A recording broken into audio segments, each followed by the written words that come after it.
महाराष्ट्र केसरी कुस्ती स्पर्धेची जय्यत तयारी चालू आहे आणि इथं पत्रिका भरायला चालू आहे, निमंत्रण पत्रिका.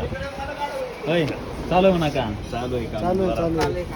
कोणाकोणासाठी पत्रिका असते, म्हणजे सर्वांसाठी एकच पत्रिका आहे का वेगवेगळ्या आहेत पत्रिका? गाडी महाराष्ट्र केसरीची बघा अशा पद्धतीने केली. आपल्याला गाडी अशी बनवायची आहे, म्हणजे पाठीमागं काचाला लावायची आहे. महाराष्ट्र केसरी कुस्ती स्पर्धा 68वी वाघोली पुणे अशी मस्तपैकी. हे बघा फोटो. आता हे कोणाचा आहे फोटो माहीत नाही, कमेंट करून सांगा नेमकं कोणत्या पहलवानाचा फोटो आहे.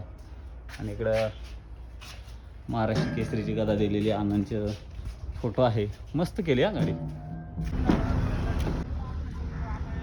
महाराष्ट्र केसरी कुस्ती स्पर्धेची जय्यत तयारी चालू आहे. थोड्याच दिवसावर महाराष्ट्र केसरी आलेले आहे, त्यामुळं हे सगळं बसण्याची व्यवस्था इकडं आहे. आणि इकडं आहे मॅट आणि माती साठी कुस्ती खेळण्यासाठी 4 हे असणार आहेत, 2 मॅट 2 माती विभाग. आणि भरपूर असे लोक बसतील असं नियोजन आहे. आणि या ठिकाणी माती पण आणलेली आहे. तर भव्य दिव्य अशी स्पर्धा होणार आहे. जय्यत तयारी चालू आहे.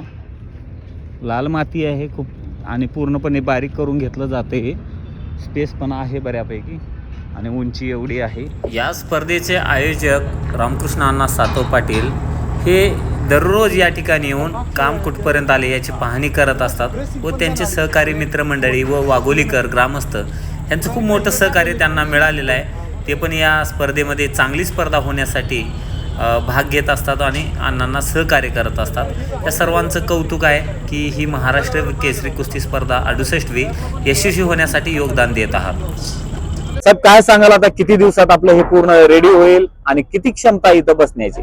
आता आपलं 18 तारखेला महाराष्ट्र केसरीची स्पर्धा चालू आहे, तर आपण 16 तारखेला सगळं फिनिशिंग करून त्याचा डेमो संध्याकाळी घेणार आहे. 16 मध्ये आपण जो डेमो घेणार आहे त्याच्यामध्ये जे काही कमी जास्त असेल ते आपण 17 मध्ये क्लिअर करणार आहे. त्याच्यामुळे आपल्याकडे 2 वाढीव दिवस आपण अलीकडेच म्हणजे 18 तारखेला जी स्पर्धा आहे त्यामुळे 16 तारखेपर्यंत अजून 2 दिवसामध्ये आपल्याकडे हातात सगळं काम येईल. ह्या पद्धतीने नियोजन चालू आहे. साधारणतः स्टँडिंग आणि तुम्ही जर बाल्कनी बघितल्या तर साधारणतः 40-45 हजार लोक उभी काही राहतील आणि काही स्टँडिंग बसतील. ह्या हिशोबाने आपण करतोय.